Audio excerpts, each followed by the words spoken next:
slaying of the firstborn.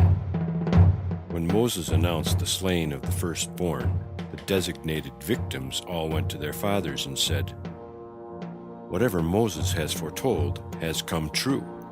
Let the Hebrews go, or else we shall all die." But the fathers replied, "It is better for one of every 10 of us to die than that the Hebrews should be freed." Then the firstborns went to Pharaoh to induce him to dismiss the children of Israel. Far from granting their wish, he ordered his servants to fall on the firstborns and beat them, to punish them for their presumptuous demand. Seeing that they could not accomplish their end by gentle means, they attempted to bring it about by force.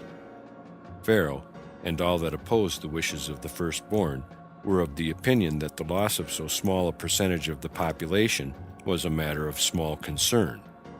They were mistaken in their calculation, for the divine decree included not only the firstborn sons, but also the firstborn daughters, and not only the firstborn of the marriages then existing, but also the firstborn issuing from previous alliances. And as the Egyptians led dissolute lives, it happened not rarely that each of the 10 children of one mother was the firstborn of its father. Finally, God decreed that death should smite the oldest member of every household, whether or not he was the firstborn of his parents. What God decides is what is done.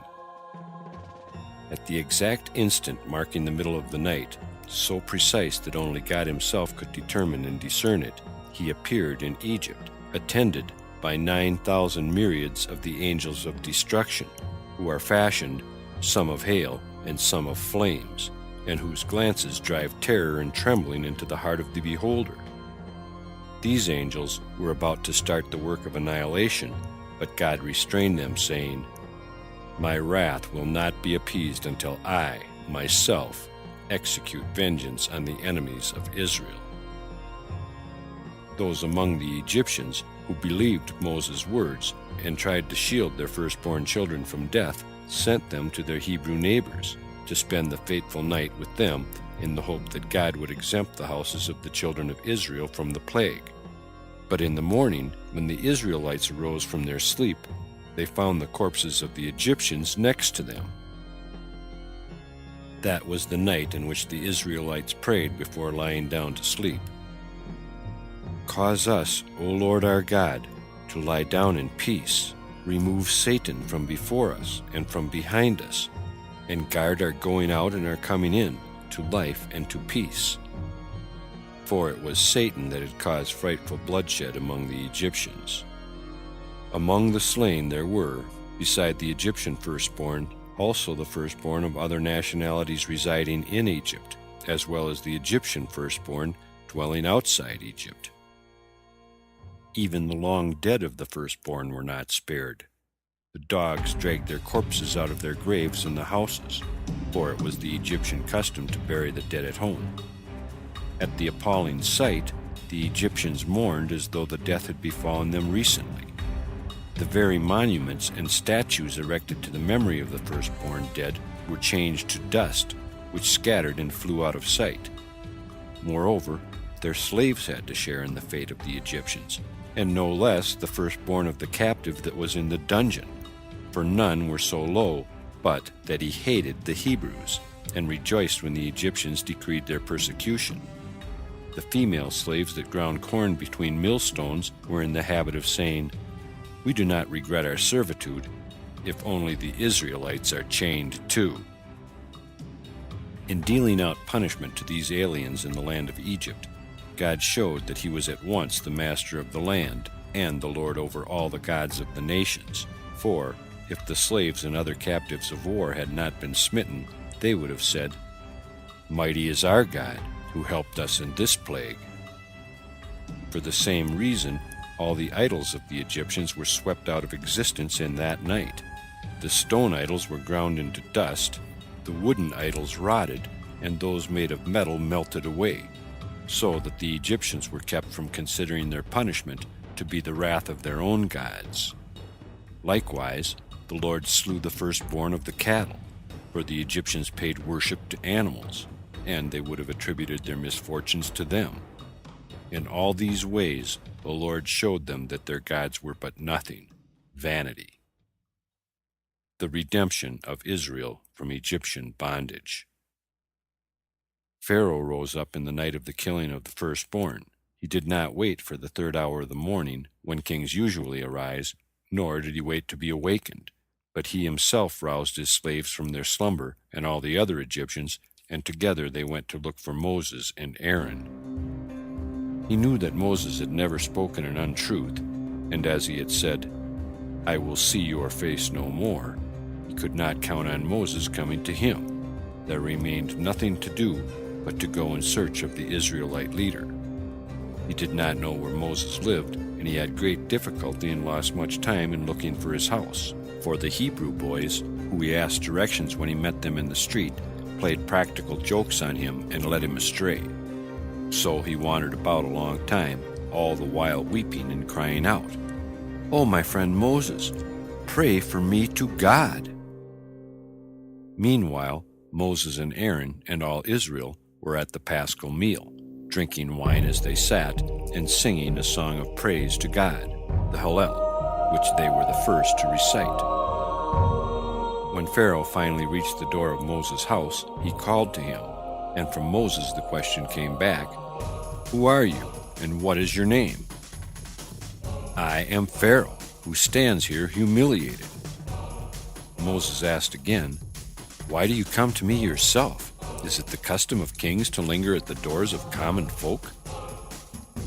"I pray you, my lord," returned Pharaoh, "come out and intercede for us, or else there will not remain a single being in Egypt."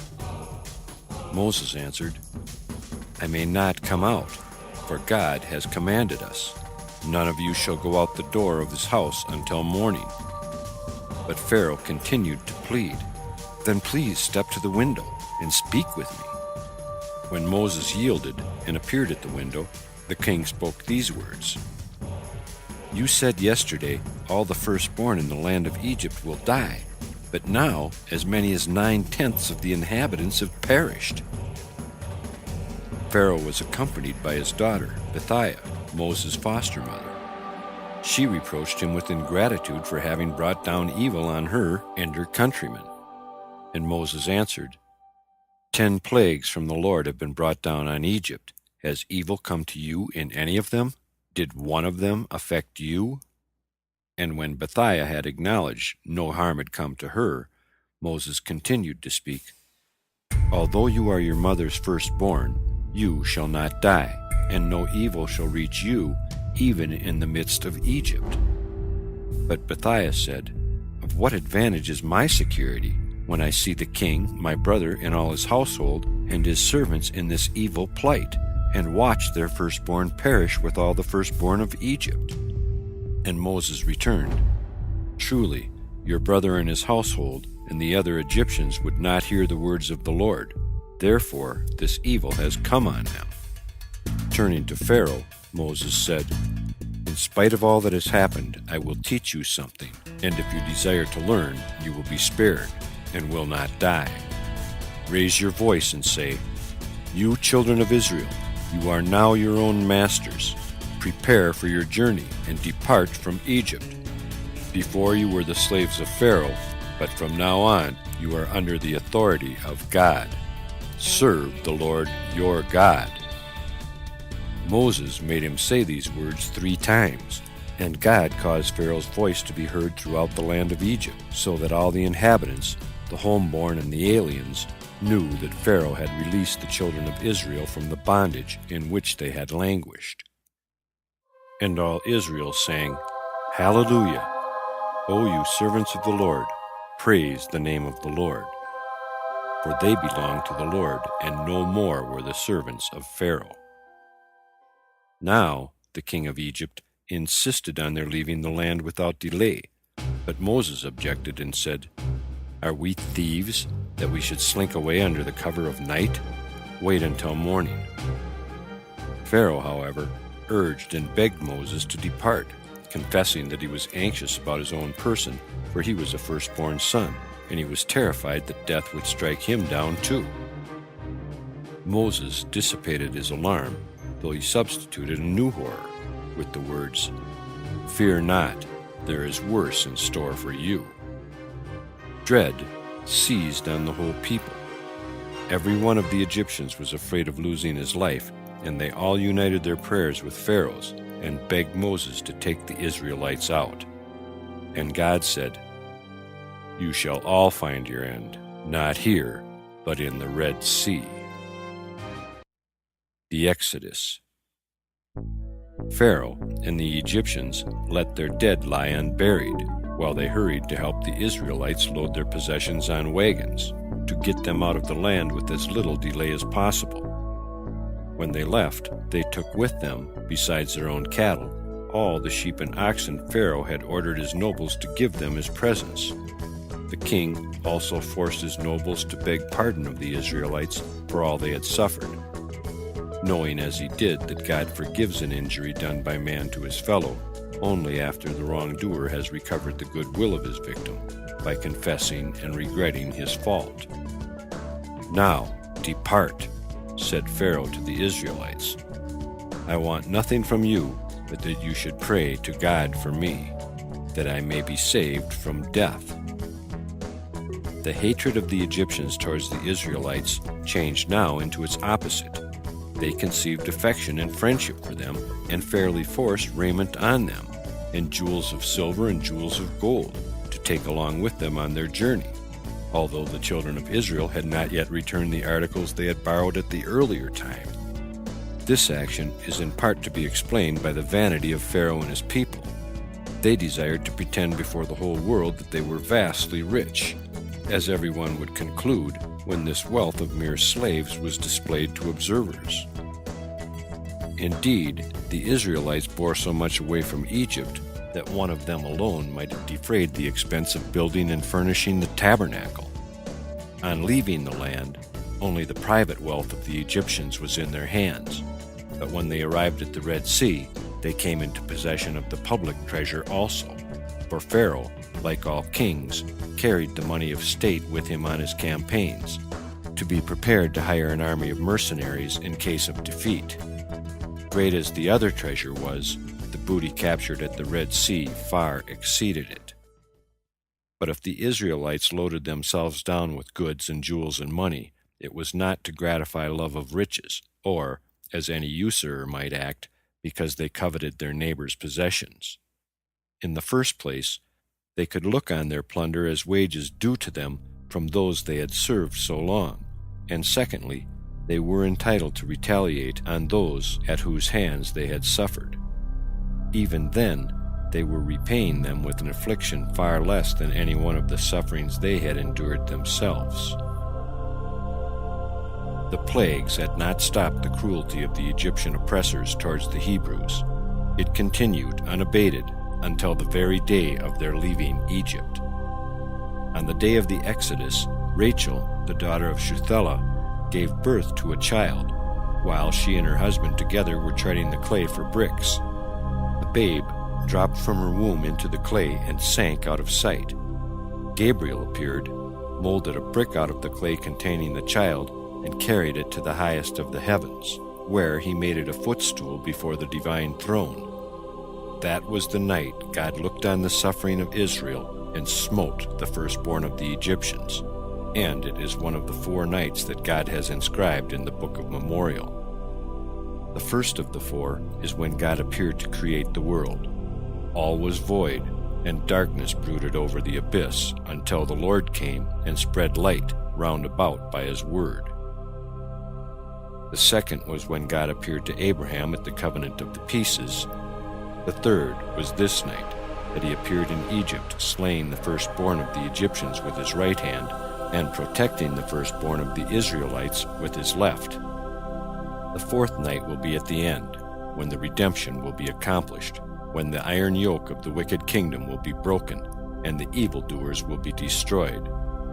Then will Moses come from the desert, and the Messiah come from Rome, each at the head of his flock, and the word of God will mediate between them, causing both to walk with one accord in the same direction. Israel's redemption in future days will happen on the 15th of Nisan, the night of Israel's redemption from Egypt, For thus did say Moses, "In this night God protected Israel against the angels of destruction, and in this night he will also redeem the generations of the future." Though the actual deliverance from Egypt took place in that night, the Hebrews did not leave the land until the following day. During that night, God repaid the Egyptians for their evil deeds in the sight of all the people, the night being as bright as the time of the summer solstice. Not one could escape the general chastisement, for by divine dispensation no one was absent from home at the time, so that none could fail to see the chastisement. The angels in heaven learned about what was happening on earth. When they were about to sing their song of praise to God, he silenced them with the words, "My children on earth are singing now," and the celestial hosts had to stop and listen to the song of Israel. Great as the joy of the Hebrews was at their deliverance from the Egyptian bondage, it was exceeded by that of Pharaoh's people at seeing their slaves depart, for with them went the dread of death, which had obsessed them. They were like the portly gentleman riding an ass. The rider feels uncomfortable and longs for the moment of his getting off, but his longing is nothing compared with that of the ass, groaning under the corpulent burden. And when the journey's end is reached, the ass rejoices far more than his master.